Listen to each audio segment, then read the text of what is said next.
queria dar título a essa mensagem em homenagem ao meu amigo Paulo Ricardo. Ele veio da religião, é um cara apaixonado pela religião. Ele ama tanto a religião que toda vez que ele vai pregar, ele fala assim: intitularei minha mensagem. Então, para você, Paulo Ricardo, um apaixonado pela religião, que chegou aqui usando terno e gravata, o título da mensagem de hoje é: uma noiva esperando ou uma esposa cooperando? Olha para quem está do teu lado e fala assim: você é uma noiva esperando ou uma esposa cooperando?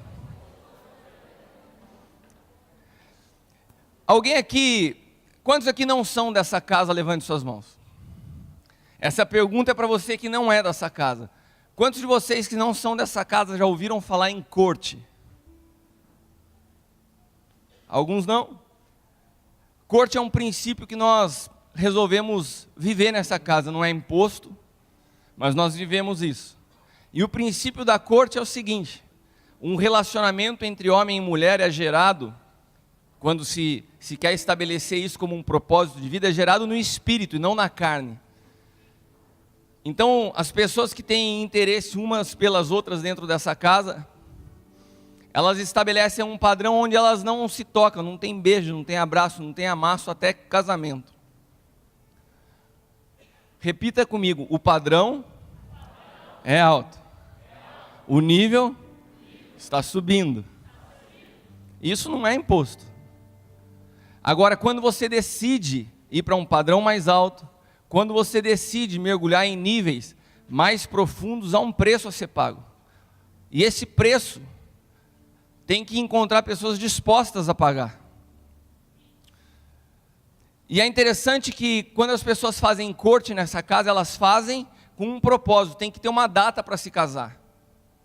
Eu conheço um cara, um amigo meu, não vou citar nome, a gente está num montão de gente conhecida aqui, gente da região. E tem um amigo meu que está noivo, acho que faz uns 10 anos, cara. E daí toda vez que eu encontro com ele, eu pergunto a mesma coisa: e aí? Sim, ai apóstolo, eu não sinto ainda segurança no meu coração para me casar. E eu acho, cara, de verdade que a maior prova de que alguém não ama é uma frase dessa. Está 10 anos junto com uma pessoa e fala: ainda não me sinto pronto a me casar. Mas a minha maior preocupação e indignação não é com o cara, é como que uma mulher se submete a isso. Como uma mulher se sujeita a ficar 10 anos com um cara que ainda não se decidiu casar, tem uma boa condição financeira, um cara resolvido na sua vida. Repita comigo: acomodação. Você se acomoda numa situação, você se acomoda numa posição, e a acomodação é algo terrível.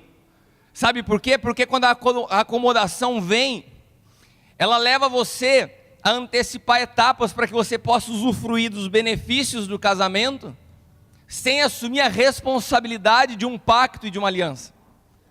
Então a pessoa se acomoda, porque ela pode estar lá tendo uma vida íntima, pode não, ela começa a viver essa vida íntima, só que sem o compromisso, a aliança e o pacto que o casamento exige. E por que eu estou falando disso nessa noite? Nós como igreja,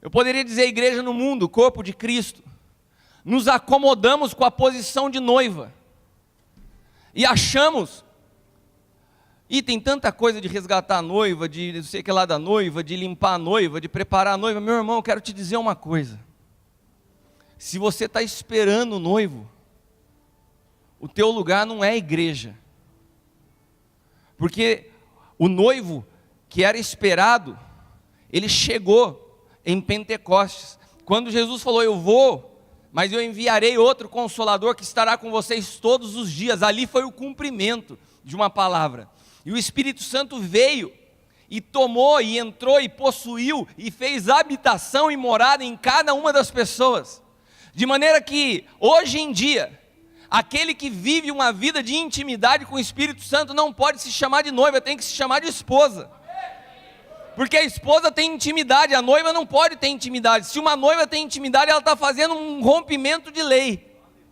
Então não tem como a igreja hoje falar que é uma igreja que caminha em intimidade se ainda não tem uma mentalidade de esposa, continua se achando noiva. E quando nós não transformamos a nossa mentalidade, ainda que a gente tenha uma carcaça, ainda que a gente tenha um exterior, com cara de íntimo, no fundo, nós não sabemos, nós não reconhecemos todos os direitos que uma aliança e um pacto nos dão. E é exatamente assim que eu encontro um montão de pessoas hoje, que se acham livres por causa de um estereótipo, por causa de uma roupa, porque pulam e cantam, mas na verdade estão tão presas como algumas pessoas no passado, que nós hoje tiramos até sarro e brincamos por causa da estrutura da religião. Porque houve uma transformação externa, mas não houve uma revelação no espírito.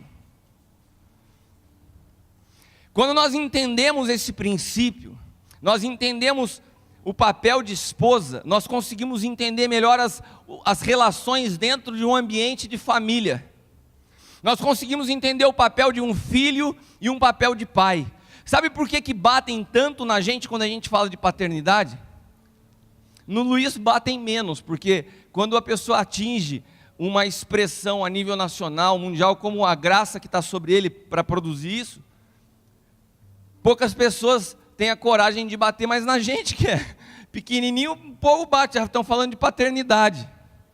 Porque não conseguem ter a revelação no espírito, que a paternidade não é para usufruir da vida do filho, mas é para gastar tempo, dar trabalho. Quantos aqui tem filhos? Dá trabalho ter filho, dá trabalho educar.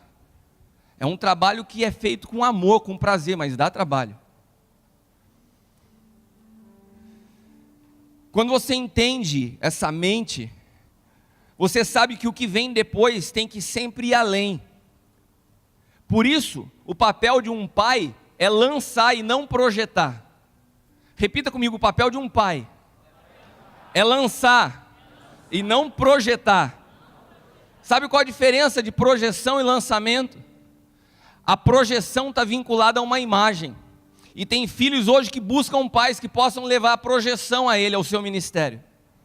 Tem pessoas hoje que buscam uma paternidade, não porque houve um vínculo no espírito, mas porque vem na paternidade a oportunidade de aparecer, de crescer e de fazer dinheiro através disso. Então, por causa disso que muitas vezes a paternidade se tornou um assunto corrompido, porque tem pessoas que, por não entenderem no seu espírito a revelação do que é, buscam projeção e não lançamento. A projeção acaba na vida de um indivíduo quando ele morre, o lançamento percorre gerações. A projeção acaba na vida de uma pessoa. Agora o lançamento requer que você construa algo no espírito, e o que é construído no espírito não acaba. Vai passando de geração em geração. Aquilo que Deus constrói externamente na minha vida pode se perder, mas aquilo que Deus constrói dentro de mim, eu consigo impartir sobre os meus filhos. Eu consigo impartir sobre os meus filhos naturais e espirituais, de maneira que o dia que eu não estiver mais nessa terra, eu continuarei falando através dos meus filhos. Lançar é ativar, é transferir maturidade para que os filhos possam ir além. E projeção é simplesmente tornar alguém conhecido. Você busca na tua vida projeção ou lançamento? Olha para quem está do teu lado e fala assim: você quer projeção ou você quer ser lançado por um pai? Os filhos precisam ir além de nós. A igreja é uma igreja apostólica em sua natureza. E a unção apostólica ela é geracional. Um líder apostólico, e aqui eu não estou falando de apóstolo, estou falando de pessoas com mente apostólicas, possam ser elas pastores, possam ser eles mestres, evangelistas ou filhos, mas com uma mentalidade apostólica. Pessoas de mentalidade apostólica conseguem produzir uma geração que prossiga na sua ausência, porque eles constroem para o reino, eles não constroem impérios pessoais. Por isso não se impressione quando alguém te faz sentir arrepio pregando. Esse cara é de Deus. Não, isso não me impressiona mais. E você sabe que eu tenho visto nessa casa, eu tenho visto as pessoas nesse lugar terem um pouco mais de maturidade. Eu me lembro de anos atrás, que bastava uma pessoa vindo do exterior, falar um outro idioma, e quando acabava o culto, formava filas de pessoas para receber uma oração. Porque se impressionavam. Um cara de fora. Hoje nessa casa, nós temos gerado filhos. E eu vejo muitas vezes quando se formam filas aqui na frente para receber oração, os preletores que vêm de fora têm menos pessoas para orar do que os pais que são pais nessa casa. Porque um filho, ele sabe que a confiança dele está no pai, e não em quem ele não conhece. E não quem faz ele sentir arrepio. Então não se impressione por arrepio. Se impressione quando você encontrar alguém que você veja nessa pessoa uma pessoa que levanta outros. Que você veja sobre essa pessoa um espírito de paternidade. Que você veja sobre essa pessoa uma pessoa que sabe estabelecer casa e estabelecer altar. Nós temos muito cuidado com quem nós convidamos para ministrar. Antes do Luiz vir aqui, nós fomos lá conhecer ele. E ele é um cara que vive paternidade. Ele é um cara que levanta filhos. Porque nós não nos impressionamos com fama. Nós não nos impressionamos com arrepio. Nós nos impressionamos se nós estamos diante de pessoas que estão levantando e construindo para gerações. Não se impressione por quanto uma pessoa pode dar projeção na sua vida, mas o quanto ela pode impartir destino em sua vida. Às vezes você pode estar buscando projeção ministerial, e projeção ministerial acaba. Agora um pai sabe dar destino aos seus filhos. Um líder apostólico não foca em quantidade de igrejas, nem em quantidade de pessoas, mas em geração, em legado, em futuro, em nações. Isso uma mente apostólica produz. Nessa casa, eu vejo hoje ao menos 3 gerações de filhos. E eu posso ver nos meus filhos pessoas muito melhores do que eu. Muitas vezes sou constrangido pelos meus filhos. Pessoas que eu tenho convicção que irão muito mais longe do que eu. Ontem me emocionou ver o Lincoln ministrando aqui. Eu não vi, eu ouvi aquilo que falaram. Hoje eu me emociono quando uma pessoa vem de fora e vem me procurar e fala: apóstolo, eu estou impressionado com o tratamento que eu recebi nessa casa. E eu vejo um filho servindo com amor e com alegria. Hoje eu vejo gerações que já estão na sua 3ª geração e já está produzindo fruto. Desde dessa galera que está mais perto, até uma geração que está o meu filho natural, o Caio, o Azaf do Mineiro, e até aqueles que já são bebês, mas a gente já vê sobre eles a glória de Deus, como a vida do João, a vida do Pedro e a vida de todas as outras crianças que estão nascendo nesse ambiente profético. Essas pessoas vão muito além das nossas vidas, porque nós somos plataforma de lançamento, nós não somos cobertura para impedir crescimento. O nosso prazer está em lançar os filhos, em ativar gerações.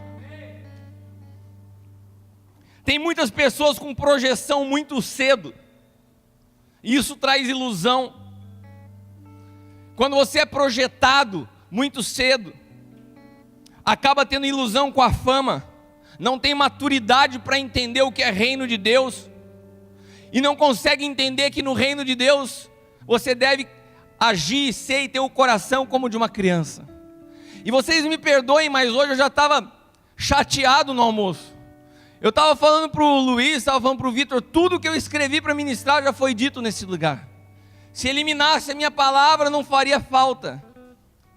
E daí eles falaram para mim: não, uma conferência quando está alinhado o céu e a terra, todo mundo vai falar a mesma coisa.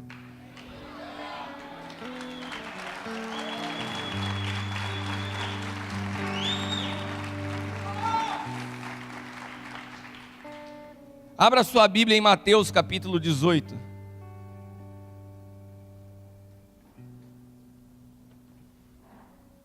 Mateus 18, do 1 ao 4.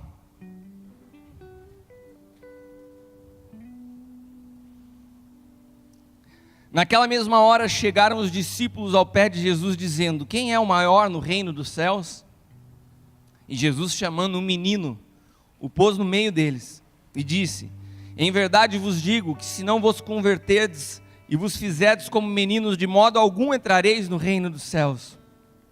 Portanto, aquele que se tornar humilde, repita comigo, humilde, como este menino, esse é o maior no reino dos céus.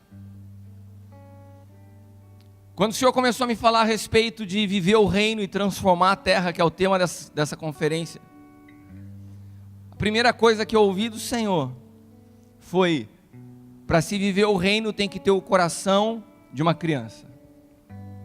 E nesse texto a palavra humilde, o original dela é tapeino. Na verdade essa palavra quer dizer ter uma opinião modesta de si mesmo. Você ter uma visão destituída de arrogância. E essa palavra era muito utilizada para se tratar a respeito da humildade que havia nas crianças, porque naquela época a criança só falava num ambiente de adultos, quando se era dado permissão. Sabe essas coisas que os meus filhos não fazem, os do Link também não, mas a gente vê em alguns outros filhos, se você está falando com alguém, fala: pai, pai, pai. Filho de alguém faz isso aqui? Quando você está conversando, chega e fala: pai, pai, te atrapalha na conversa? O meu não, os meus são educados, só o seu faz. Mas toda criança faz isso hoje, a gente acha a coisa mais normal do mundo. Mas naquela época a criança só podia falar se fosse dado permissão. E é dessa humildade que a palavra está nos dizendo. Sabe, esse cuidado de ficar calado, quando você está em um ambiente em que pessoas devem ser honradas. Esses dias que eu tenho caminhado perto deles, eu estou mais quieto do que o normal, porque eu entendi que nesses ambientes eu tenho que ouvir. Uma das coisas que foi falada nesses dias é que o conhecimento em si, ele não é algo produtivo, mas quando esse conhecimento é ordenado, ele se transforma em sabedoria, e a sabedoria sim, é algo que pode ser utilizado na tua vida. O conhecimento ordenado é sabedoria, mas o conhecimento em si mesmo pode só gerar arrogância, soberba. Quando nós encontramos pessoas no reino, desprovidas de vaidade pessoal, essas pessoas estão sempre preocupadas em construir algo coletivo e não pessoal. E eu quero te falar uma coisa, sabe por que eu estou pregando nessa conferência? Porque eu tenho como paternidade alguém totalmente desprovido de vaidade. Porque eu tenho como paternidade sobre a minha vida alguém que morreu já faz muito tempo. E eu vou falar para você de todas as pessoas que podem existir no mundo gospel. Nesse mundo, nessa geração, eu não conheço alguém que eu devo honrar mais do que o apóstolo L.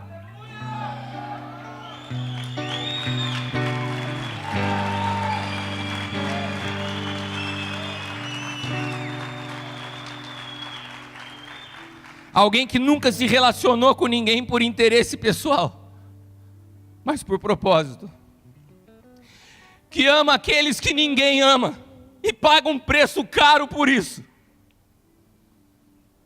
Que quer aqueles que ninguém quer. Que lança seus filhos de maneira que nós, como filhos nessa casa, não temos justificativa para viver vaidade, orgulho ou soberba. Porque nós somos constrangidos a viver misericórdia, observando a vida do nosso Pai.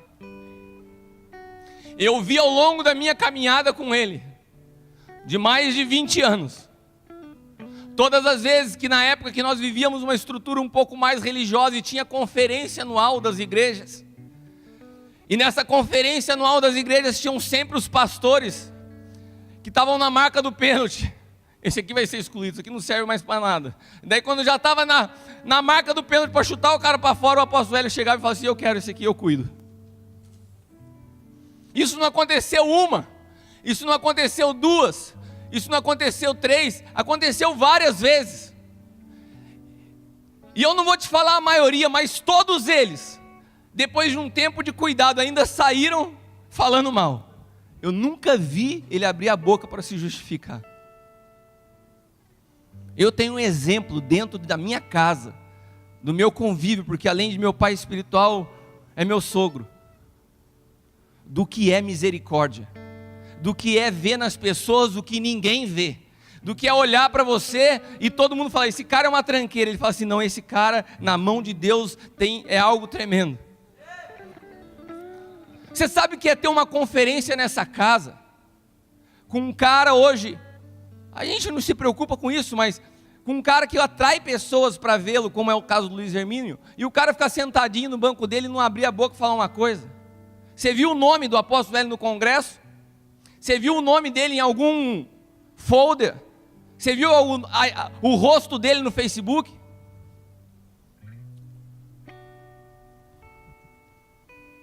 Eu tenho um exemplo vivo do que é misericórdia. E eu aprendi com ele que se você foi excluído pela religião, eu quero te dizer uma boa notícia: nessa casa tem espaço para a tua vida. Se você foi marcado,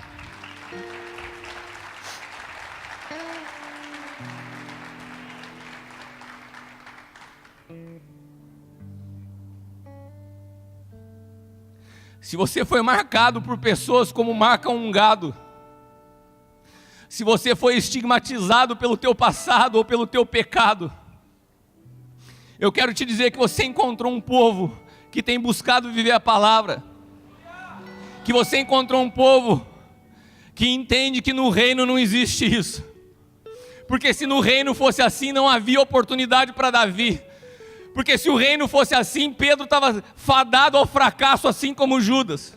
Porque se o reino fosse taxação de pessoas que erraram, não havia chance para Moisés.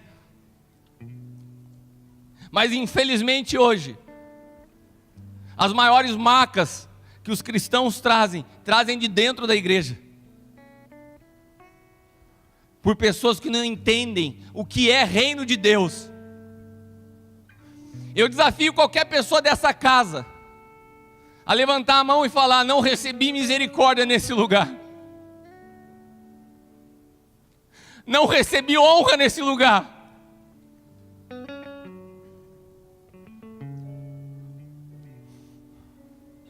Quem edifica em um reino, edifica para um rei.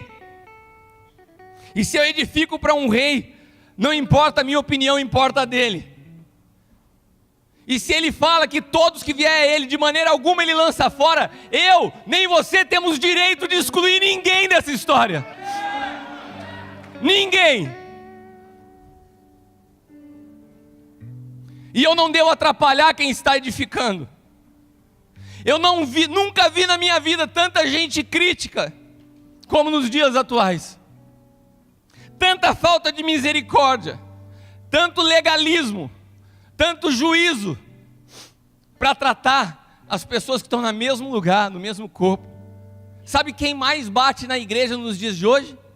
A igreja.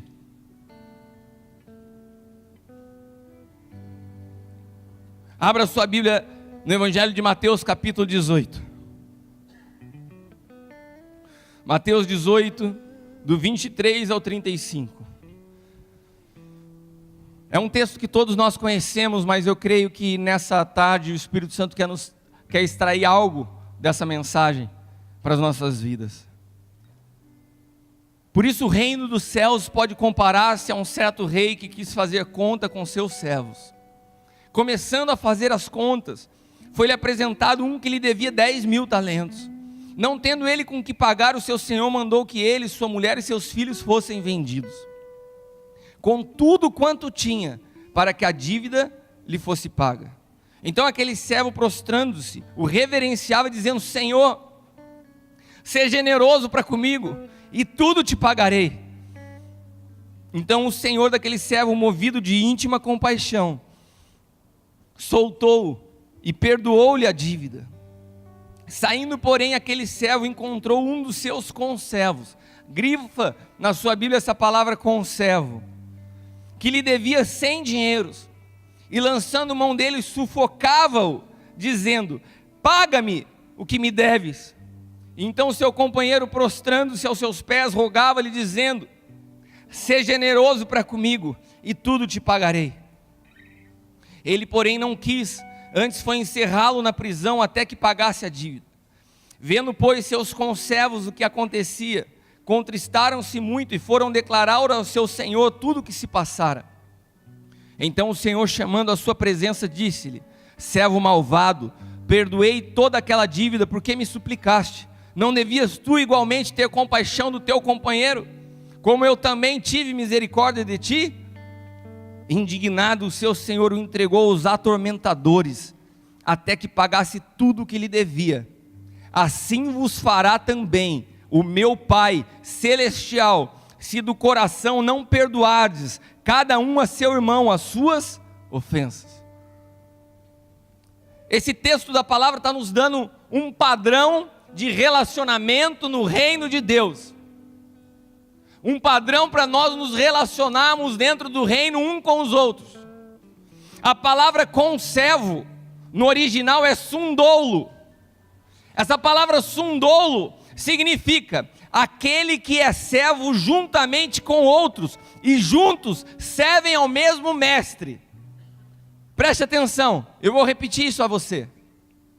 A palavra sundolo, que traduzida ao português é conservo, diz respeito a um servo que juntamente com outro servem ao mesmo mestre. Sabe do que está falando esse texto, meu irmão?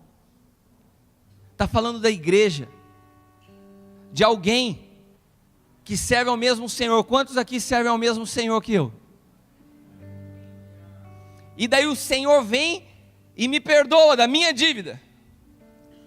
E eu não saio fora da igreja, eu não vou no mundo. Não, eu pego um conservo, uma pessoa que serve ao mesmo Senhor que eu, e não tem a capacidade de perdoar o seu erro, não tenho capacidade de perdoar o seu passado, não tenho capacidade de perdoar a sua história.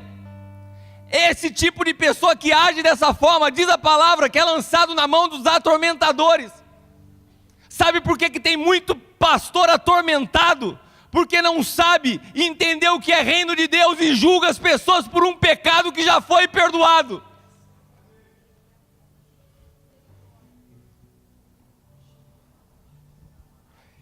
É a culpa do nosso conceito religioso de classificar pecado igual time de futebol.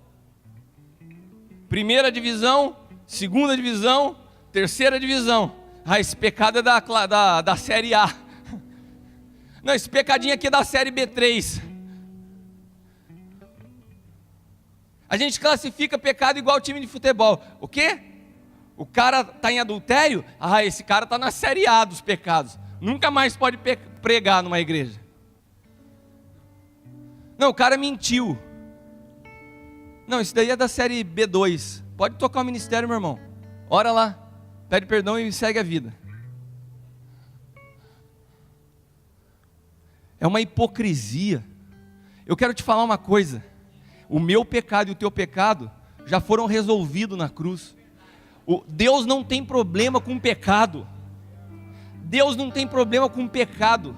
O que Ele precisa é de uma igreja madura que entende que o pecado já foi resolvido. E eu não estou fazendo apologia a pecado aqui. Deus sabe, aqueles que caminham comigo, como a gente bate forte no assunto santidade.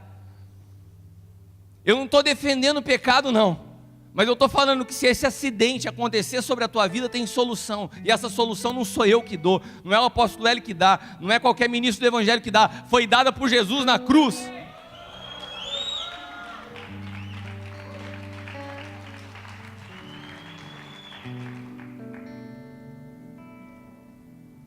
Agora, se você não entende isso, você se transformou numa noiva velha, há 2000 anos esperando o seu noivo chegar num cavalo branco. A fila andou, meu irmão. Enquanto você está esperando o seu noivo, a gente já está casado há muito tempo. A gente já está tendo intimidade há muito tempo.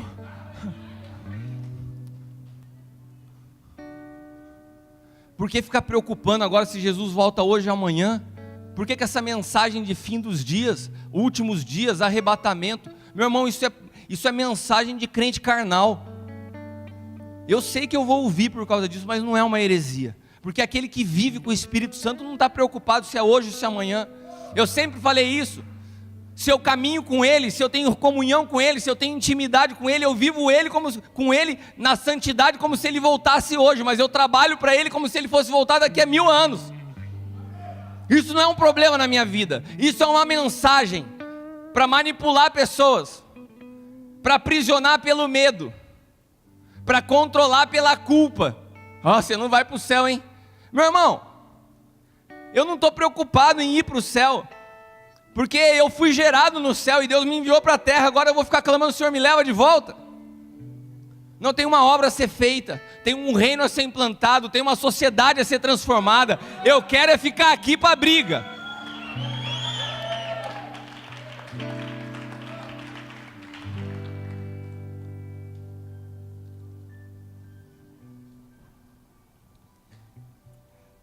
Igreja, pessoas que pensam que estão caminhando em liberdade, confundem o foco do Evangelho. O foco do Evangelho não é salvação. O foco do Evangelho é reino, transformação, restauração da terra. E a gente só restaura a terra quando a gente restaura pessoas. E só restauramos pessoas quando restauramos visão de pai nos filhos. O maior problema das pessoas hoje é a identidade. O maior problema das pessoas hoje é a falta de paternidade, porque o primeiro referencial de Deus que você tem na tua vida é teu pai. E como nós vivemos uma geração onde os nossos pais, por causa de uma falsa liberdade e de imoralidade que veio nas gerações anteriores, nossos pais não souberam ser pais. Quantas pessoas aqui não tiveram um referencial correto, bom, preciso de paternidade? Eu já falei sobre isso uma vez. O projeto de Deus original é que todo pai natural seja pai espiritual. Hoje nós temos que cumprir um papel de paternidade espiritual, porque de alguma maneira o teu pai natural falhou. Na vida do meu filho, do Caio e da Bruna, eles têm pai natural e pai espiritual na mesma pessoa. Agora nós somos chamados para restaurar algo que se perdeu. E por isso nos levantamos como paternidade para ativar sobre a tua vida aquilo que de alguma forma foi transformado em marca, em ferida no teu passado. Um povo livre não é um povo que sai andando a cavalo e fumando cigarro na propaganda da Marlboro. Um povo livre não é aquilo que faz o que dá na telha. Não, ninguém manda em mim, eu sou livre. Você é mais escravo do que você imagina, meu irmão. O povo livre não é o povo que faz diferente. Eu sou de uma tribo, aqui sou diferente. Eu sou da tribo dos tatuados. Eu sou da tribo dos alargadores. Eu sou da tribo punk. Eu sou da tribo rock and roll. Eu sou da tribo jogador de futebol. Não é, ô Tom? A tribo jogador de futebol tem todo um estilinho, jeito de falar, corte de cabelo. Vê, jogador de futebol é tudo igual. Eu acho que eles vão no mesmo barbeiro, cabeleireiro, sei lá o quê. Todo mundo agora com aquela faixinha aqui, ó.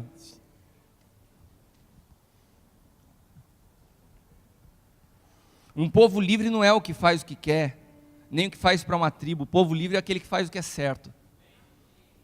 Quando você faz o que é certo, quando você faz o que é a vontade de Deus e o propósito de Deus para a tua vida, você é livre. Você não é escravo de nada que possa te impedir de cumprir um propósito. Daí você é livre. E sabe como que você pode fazer para ser livre no dia de hoje ou nesses dias? Quantos aqui se sentem ainda presos com alguma coisa? Eu não consigo fluir, tem algo que me atrapalha, tem algo que me prende. Pode ser o mundo, pode ser a realidade de lidar com essas duas dimensões, que eu tenho falado sobre isso há algum tempo. A dimensão espiritual e a dimensão terrena, o céu e a terra, como esses conflitos que às vezes são gerados na nossa vida. É o cara que é pastor na igreja, quer ser pastor em casa. O Luiz Hermínio também já falou sobre isso. Mas eu não sei o que te prende. Eu não sei o que te atrapalha. Eu sei a solução para que você possa ser livre. É de fato você perder tudo. Enquanto você não perder tudo, enquanto você achar que você tem coisa a perder, você vai se sentir preso. Quando você perder tudo, uma mensagem tremenda. Eu tenho certeza que no apelo de hoje vai lotar aqui à frente. Quantos estão dispostos a perder tudo na sua vida?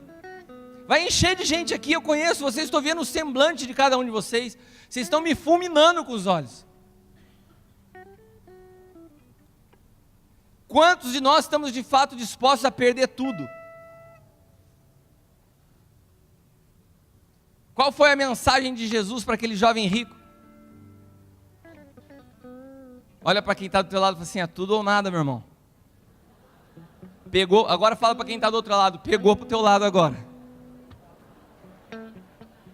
É tudo ou nada, meu irmão. E a gente só pode fazer o que é certo, a gente só pode se dar por inteiro, se a gente conhecer qual é a verdade presente de Deus, e discernirmos o nosso papel nessa geração, entender que a história não começa em mim, ela começou antes de mim, ela vai terminar depois de mim. Se eu não entrar nessa história e não me conectar exatamente com o meu papel nesse momento, eu não vou entender qual é o propósito de Deus para a minha vida nessa geração. Não começa em mim, não termina em mim. Por que eu vou construir um império pessoal? Por que eu vou construir a igreja apostólica Cristiano Miranda? E põe a minha foto nas placas, nos cartazes, na entrada da igreja, que nem tem a foto do Saddam Hussein lá no Iraque. Quem faz isso é imperador que oprime povo. A foto do cara tem que estar em todo lugar para mostrar quem manda.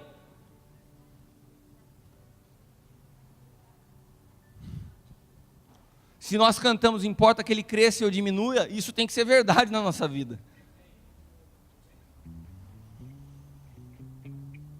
Há séculos, a igreja segue falando que nós estamos nos últimos dias. Tem alguma coisa errada com a nossa mensagem. Quem errou? Quem está errando? Os que vieram antes de nós? Será que nós estamos errando hoje de novo? Nós não entendemos o que são últimos dias. Nós não entendemos quando o Senhor fala na sua palavra a respeito de últimos dias. Essa é uma mensagem escapista daqueles que creem que a terra já está na mão do anticristo, então é melhor que a gente vá embora, não. Se a palavra de Deus diz que seria como nos dias de Noé,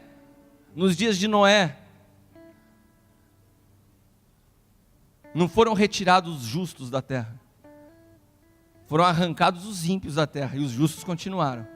Eu vou governar sobre a terra, e eu vou governar com uma geração que tem uma mentalidade de reino e está pronta para transformar a história. Se você faz parte dessa geração, levante a sua mão e adore ao Senhor nessa hora. Aleluia! Oh!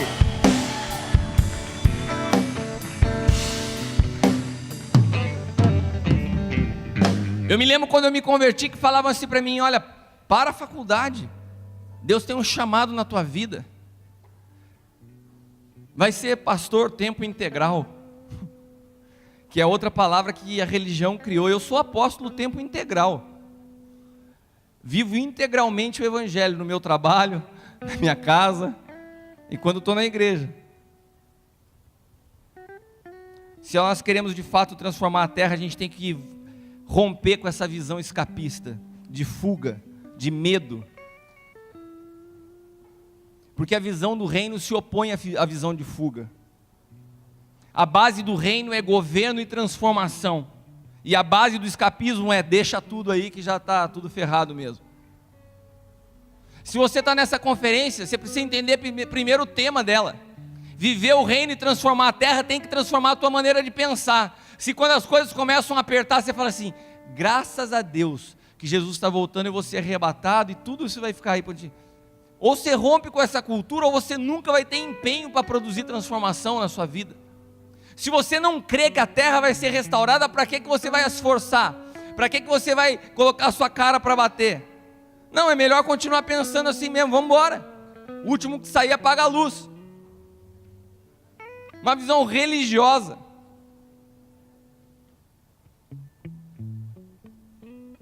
E estes pensamentos se repetem como ciclos ao longo da história. Basta que se intensifique a maldade, basta que as crises aconteçam, basta que as pessoas comecem de alguma maneira a desejar mais o céu, que volta a mensagem sobre isso, porque é uma maneira de manipular pessoas. Nós não estamos aqui para manipular suas emoções, nós estamos aqui para te trazer uma verdade presente. E a verdade de Deus para essa geração é: nós vamos transformar a história, nós vamos transformar essa terra. A igreja foi chamada para governar, a igreja foi chamada para governo. Efésios 3, 20 e 21 diz assim: aquele que é poderoso para fazer tudo muito mais abundante, além daquilo que pedimos ou pensamos, segundo o poder que em nós opera. A esse, glória na igreja por Jesus Cristo em todas as gerações. Repita comigo: para todo o sempre.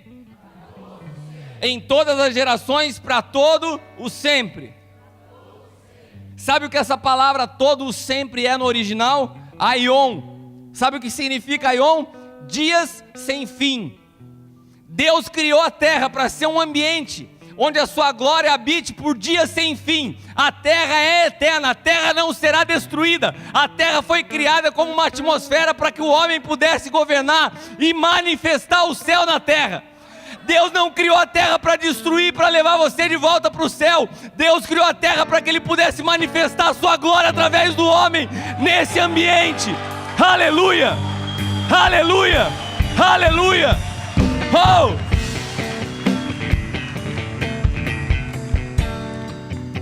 Deus não criou a igreja para um período da história. Deus criou a igreja para governar sobre a terra por dias sem fim. Quando nós vivemos o reino, nós não vivemos como noiva, como esposa. Não se espera por um dia para encontrar o noivo, porque já se vive com ele.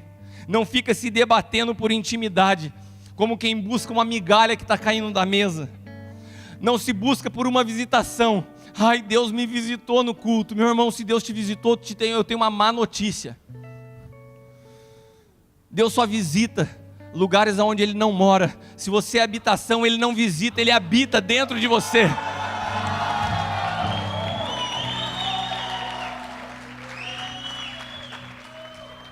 Sabe por quê? Sabe por que eu não sei você? Mas eu sou casa, eu não sou motel. Ele habita em mim, Ele não vem passar tempo na minha presença.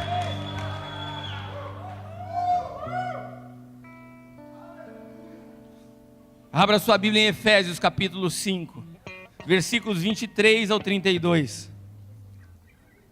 Porque o marido é a cabeça da mulher, como também Cristo é a cabeça da igreja, sendo Ele o próprio Salvador do corpo, de sorte que assim como a igreja está sujeita a Cristo, assim também as mulheres sejam em tudo sujeitas a seus maridos. Veja que esse texto é uma analogia, uma comparação do relacionamento de Cristo com a igreja. E qual que é a base da comparação? É noivo e noiva? É noivo e noiva? O que está na tua Bíblia, meu irmão? Lê aí. A comparação do relacionamento de Cristo com a igreja é a comparação do relacionamento de um homem com a sua esposa, do marido e sua mulher.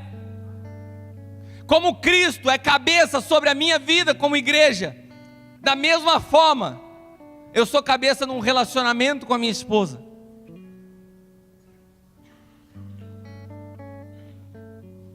Cristo amou a igreja e a si mesmo se entregou por ela, para santificar, purificando com a lavagem da água pela palavra, para se apresentar como uma igreja gloriosa, sem mácula, nem ruga, nem coisa semelhante, mas santa e irrepreensível. Sabe o que eu vejo aqui? Um Cristo que já se casou, que já se apropriou, que já possuiu a sua esposa, e agora ele segue num processo de convívio diário com ela, até que ele apresente um dia ela ao Pai. Essa é minha esposa, sem mácula, sem ruga. É esse processo que nós vivemos. Eu me lembro, quando eu me casei com a Leila, nós estamos casados há 15 anos, e como nós éramos há 15 anos atrás, e como nós somos hoje. O convívio vai fazendo que um vá se fundindo ao outro, de maneira que às vezes eu vejo coisas da Leila em mim, às vezes vejo coisas de mim na Leila, porque nós nos tornamos um só, e esse é o projeto de Deus para o homem. Esse é o projeto de Deus com o homem, que o homem se case com Cristo, de maneira que jamais você olhe para nossas vidas e fale assim: caramba, é Ele ou é o Senhor? Quem que está caminhando ali? É porque é assim que Deus projetou. Eles serão luz das nações. A palavra de Deus que diz que nós hoje somos sal na terra. Sabe por quê? Porque o sal já penetrou na nossa vida. Se você não está salgado ainda, é porque você não teve uma experiência de intimidade. Se a tua vida é insípida, se a tua vida não tem sabor, é porque você continua caminhando como noiva, meu irmão. Noiva, dá uma chapadinha num culto, um arrepiozinho no outro, frequenta a igreja de domingo a domingo, mas não muda, porque não tem convívio, porque não anda junto, porque não tem intimidade, porque não é transformado. Continua imaturo, continua criança, continua cheio de mágoa e rancor, continua julgando as pessoas, continua torcendo para ver a vida de um cara que fez alguma coisa errada dar errado, para falar, falei? Não queria falar isso, meu irmão, mas é uma hipocrisia. Pessoas que são hipócritas, falam de um evangelho de amor, mas desejam o mal, sim. Desejam ver o fracasso de outras pessoas, sim. Desejam que o ministério de fulano de tal não dê certo, sim, para poder bater no peito e falar, eu falei. Eu quero te dizer uma coisa, Deus não nos colocou como juiz sobre a face da terra. Eu não tenho direito de julgar a vida de ninguém. Eu, como igreja apostólica, eu sou fundamento para restaurar pessoas e não para julgar pessoas. Se eu vivo o reino, eu produzo justiça e não juízo.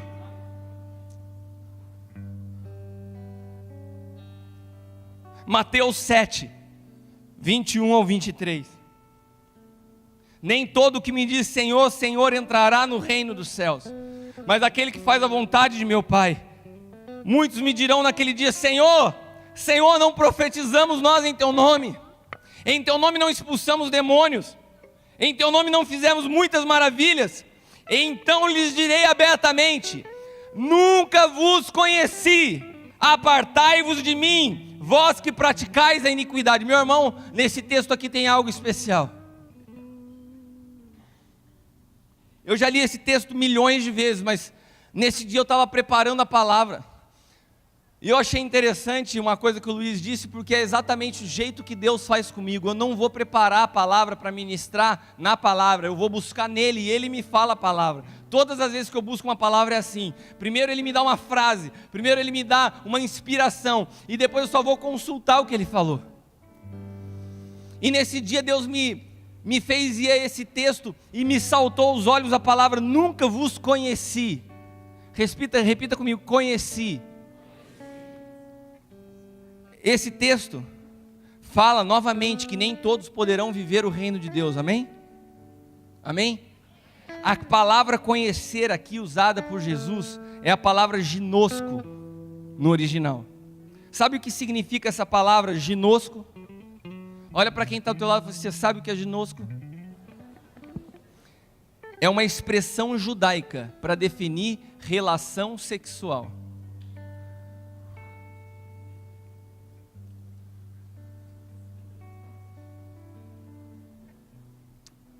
Ginosco é uma expressão judaica para definir relação sexual.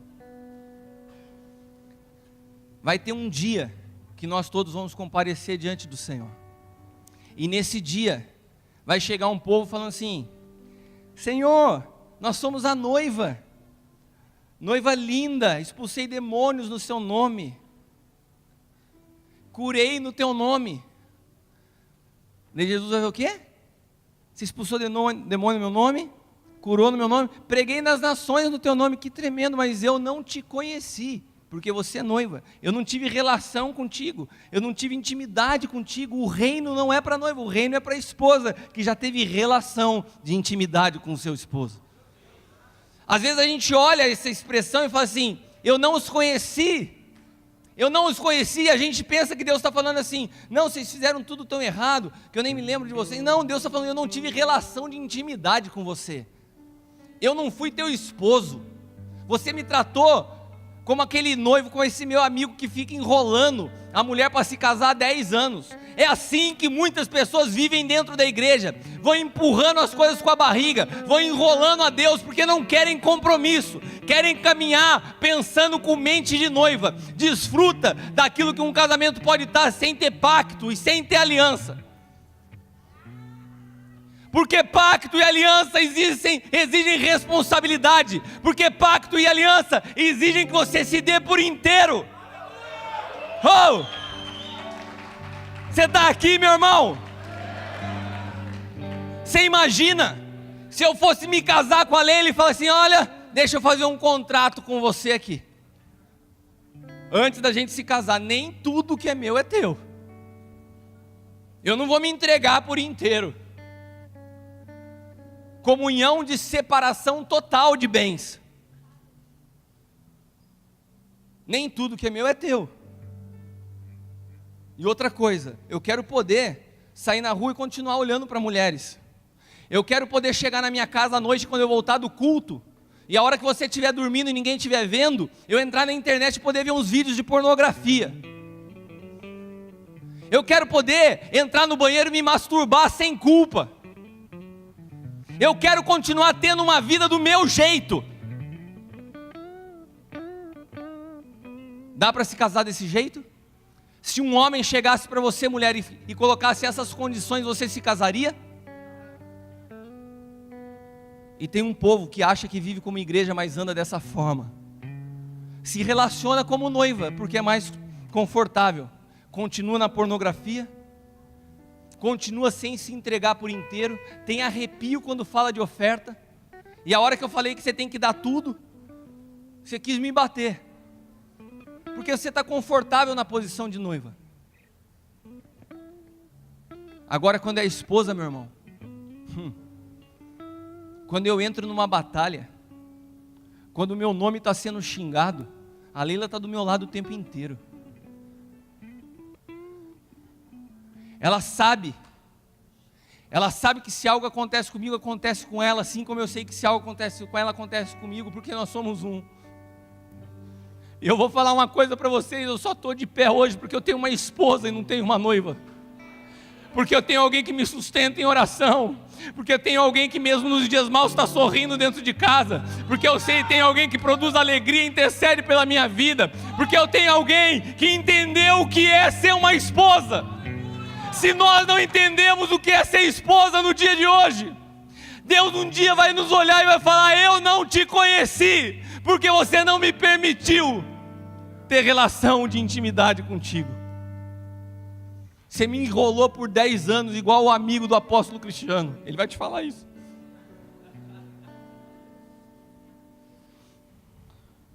Essa palavra ginósco é a mesma palavra que a Bíblia usa para falar que José não conheceu Maria até o nascimento de Jesus. Depois ele conheceu ela. Oi, muito prazer, eu sou José. Essa palavra quer dizer que até o momento que Jesus nasceu, José não teve relação com ela. Mas depois do casamento ele sim, teve relação. É a palavra usada para essa relação de intimidade, essa relação sexual é a palavra ginosco. Ou seja, meu irmão, não há como viver no reino sem ser conhecido, sem ter intimidade, sem receber semente dentro do teu ventre espiritual. Enquanto alguns seguem esperando a sua volta, outros seguem usufruindo da intimidade. Enquanto uns esperam para ir embora, outros estão trabalhando para que ele possa se alegrar com o resultado do trabalho. Para essa igreja que vive o reino, não importa, já está com ele, meu irmão. Olha para quem está ao teu lado e fala, você tem que mudar a tua cultura. O evangelho não dá para ser um pouco do teu jeito e um pouco do jeito dele. É tudo do jeito dele. O evangelho é o local onde você perde a tua vontade para viver a dele. E eu quero te dar uma boa notícia. A vontade dele é boa, é perfeita e é agradável.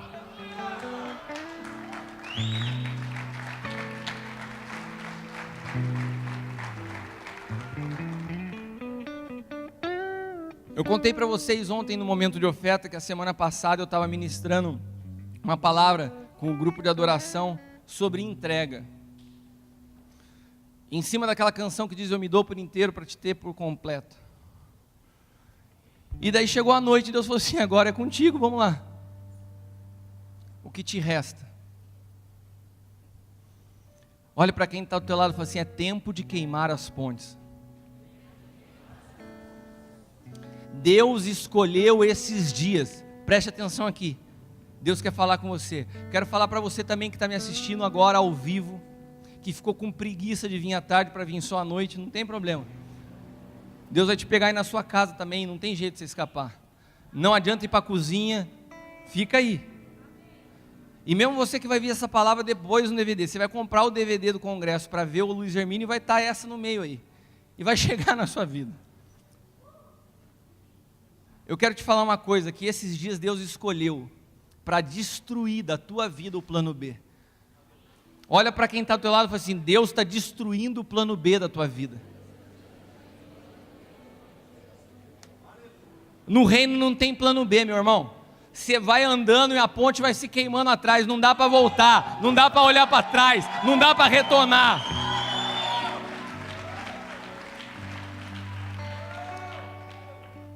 Parabéns, não é fácil semear numa palavra dessa. Tem que ser muito, eu ia falar cabra macho, mas espiritualmente. Para semear numa palavra dessa, tem que ser profeta. Deus escolheu esses dias para destruir seu plano B. O que você olha na tua vida como opção? Você sabe que Deus está falando com você. Ai, se Deus falhar, meu irmão, se Deus falhar, eu corro para cá. Meu justo viverá pela fé. E se ele recuar, minha alma não tem prazer nele. Essa noite o apelo é... Essa noite não, ainda é tarde. Essa tarde o apelo é bem tranquilo. Eu queria saber as pessoas que estão dispostas a acabar com essa vida sem compromisso, para entrar num relacionamento de esposa. E para isso vai ser necessário você destruir da tua vida todo o plano B. Vai ser necessário você queimar as pontes, de maneira que na tua vida caminhar com Cristo seja um caminho sem volta. Não tem como recuar, não tem como olhar para o lado, não tem como olhar para trás. Deus nos trouxe nesses dias para levantar uma geração de tudo ou nada. Se levante, por favor. Se você entende que Deus falou contigo nessa tarde, tem coragem, saia do teu lugar e vem aqui à frente.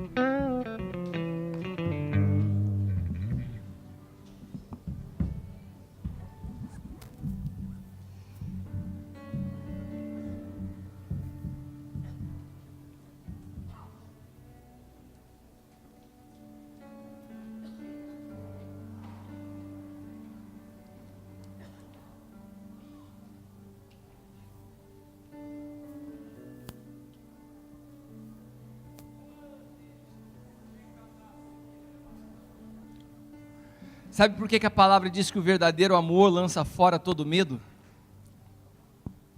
Essa palavra vai vir sobre a tua vida com outro entendimento a partir de hoje.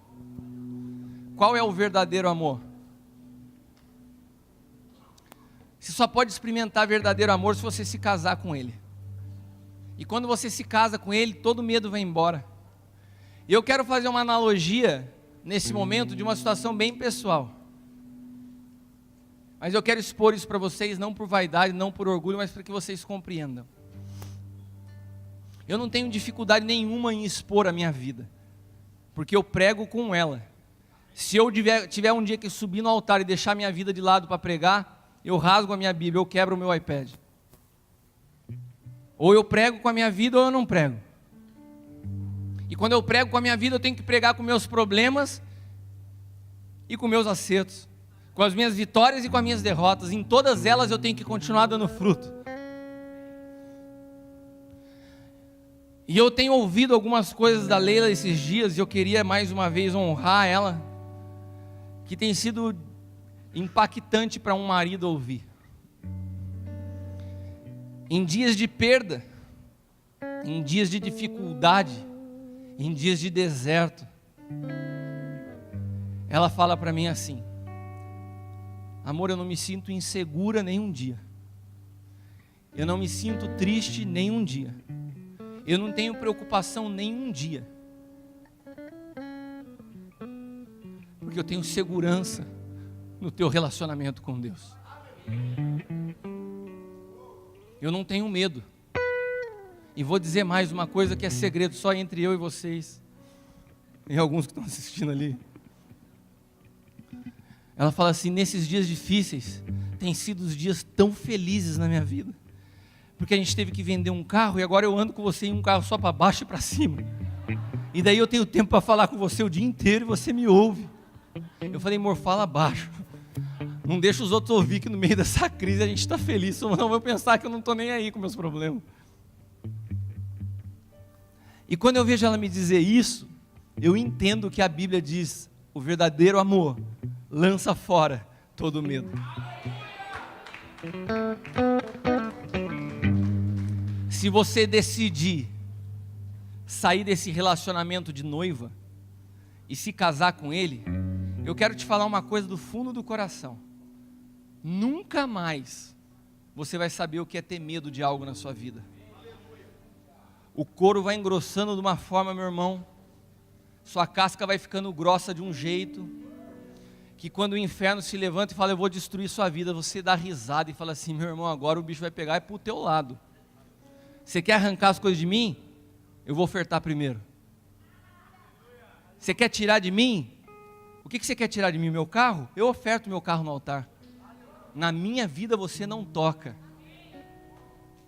Deus vai te revestindo de uma autoridade em dias de crise, porque nós aprendemos a confiar no amor. O amor que só um relacionamento de esposa e esposo podem produzir. Enquanto você é noiva, eu quero te dizer uma coisa: existe muita possibilidade de depois do casamento você ter uma surpresa ruim, porque noivo e noiva tem um montão de coisa que a gente não manifesta nesse relacionamento, mas depois que você está casado e conhece o caráter de quem é o teu esposo, não tem o que temer, meu irmão. Não tem tempo ruim, não tem dia mal. Se eu estou com ele, se ele habita em mim, se ele faz parte da minha casa, eu vou temer o quê? Agora, sabe o que é duro para um esposo? É perceber que a esposa não tem segurança nele. Quantos maridos, quantos homens estão aqui, são pais de família, ou têm sua casa para sustentar e já passaram dias difíceis na sua vida? Levanta a sua mão. É frustrante ou não é a sensação de às vezes você não conseguir suprir a tua casa?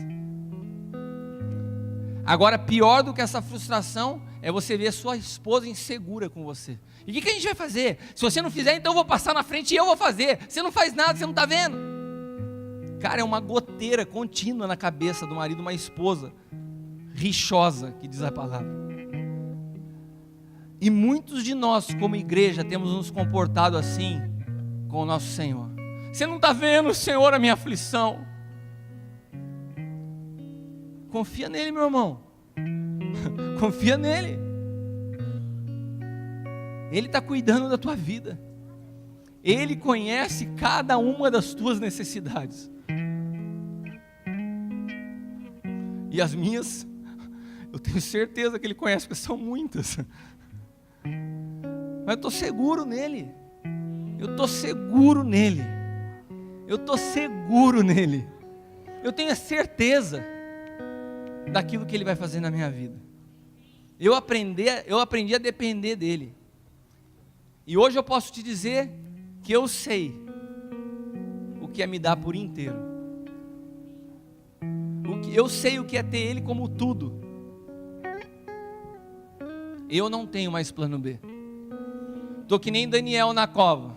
Se ele quiser me livrar, ele livra, senão eu morro com ele. Feche os teus olhos. Você precisa fazer essa oração.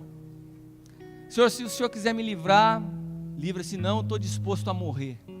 Estou disposto a morrer pela restauração dessa terra, pela transformação da história, para ver Taubaté ser estabelecida como uma terra de adoradores, para ver minha cidade transformada. Eu estou disposto a dar meus recursos financeiros, a dar minha vida no altar. Eu estou disposto a investir tudo que eu tenho, tudo que eu sou. Eu quero nessa tarde queimar as pontes que me fazem às vezes olhar para trás e falar: se não der certo aqui eu recuo. Você sabe quais são essas pontes? Às vezes é uma pessoa que tem sempre o apoio financeiro do pai ou do avô. Se a coisa apertar aqui, eu corro para lá. Queime as pontes nessa tarde. Queime as pontes e aprenda a depender dele. Se eu não conseguir pagar isso, eu pego e faço outro empréstimo no banco. E daí você vai virando uma bola de neve. Confia nele. Deixa ele agir. Dá tempo para ele fazer. Confia nele. Se alegra com ele. A maior prova de amor que eu tive da minha esposa na minha vida não foi no dia que ela disse sim. Foram nos dias de dificuldade que ela consegue sorrir e falar assim: eu confio no teu relacionamento com Deus. Se você está vivendo dias ruins, é um momento especial para você construir uma noite de núpcias com o Senhor. Vamos restaurar aqui a nossa aliança, Senhor. Eu quero te dizer que eu me alegro em Ti, que eu me deleito na Tua presença, que eu tenho prazer em estar na Tua presença. Queima o plano B, ou melhor, queima a ponte e destrói o plano B. Feche os teus olhos. Eu posso até orar por você, mas essa é uma decisão pessoal. Você tem que falar, você tem que dizer. Você tem que sair dessa superficialidade, desse comodismo de ser noivo. Você tem que transformar a sua mente. Fale com o Senhor. Se lance aos seus pés. Dura pra sempre. Teu amor dura pra sempre. Teu amor.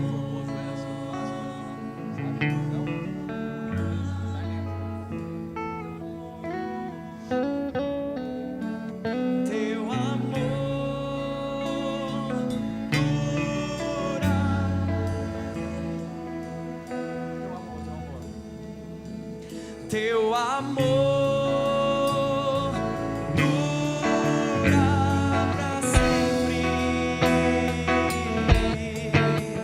Teu amor dura pra sempre. Teu amor dura pra sempre.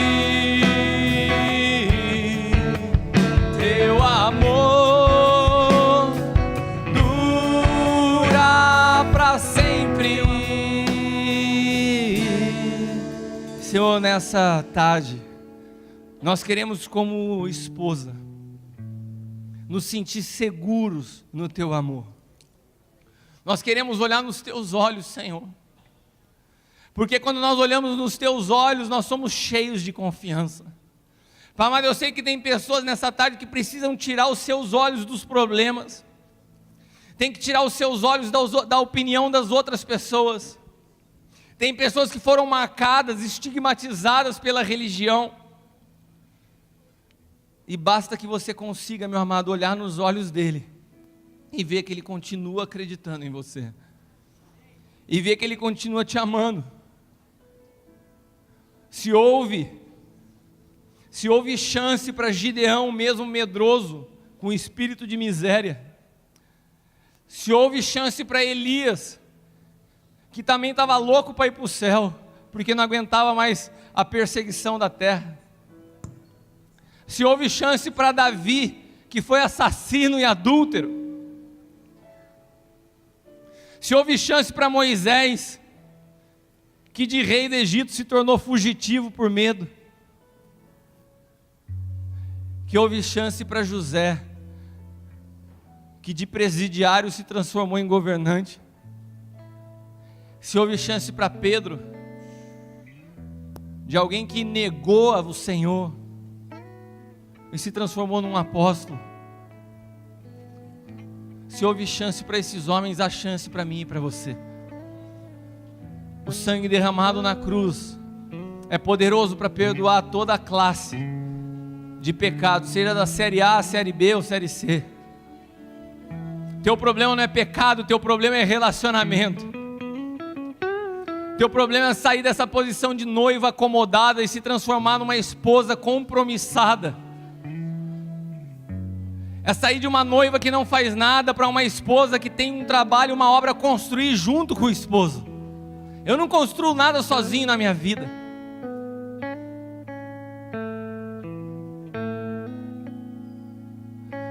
Tem uma canção muito antiga, que é como se fosse uma canção de amor ao esposo. Ela diz assim: Senhor, formoso és, a tua face eu quero ver, pois quando estás neste lugar, tua graça invade-me. Eu queria que você fizesse dessa canção. Não tem namoradinho que tem a música do namoro. Eu e a Leila tem uma música quando a gente namorava que marcou a nossa história. Marca uma nova história com Deus. Que essa canção possa ser sua declaração de amor nessa tarde. Fala: Senhor, eu quero me casar contigo. Acabou essa historinha de noiva, eu vou parar de enrolar. A gente vai pôr um anel no dedo, uma aliança. Vamos fazer um pacto definitivo.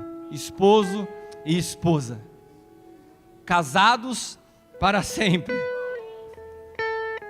Vamos declarar isso ainda de olhos fechados, para que você possa prestar atenção em nada mais do que nele.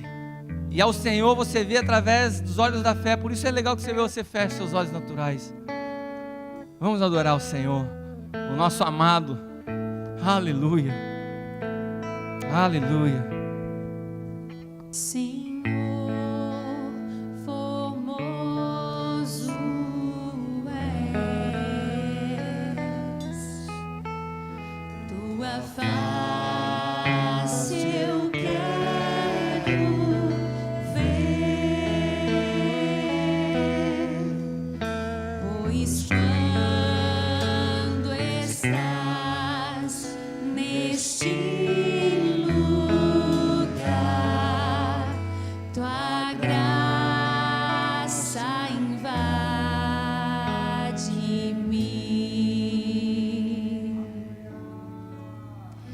acende a chama, ó Pai, que uma vez brilhou, vem limpar, brilhar, resplandecer o meu primeiro amor. Senhor,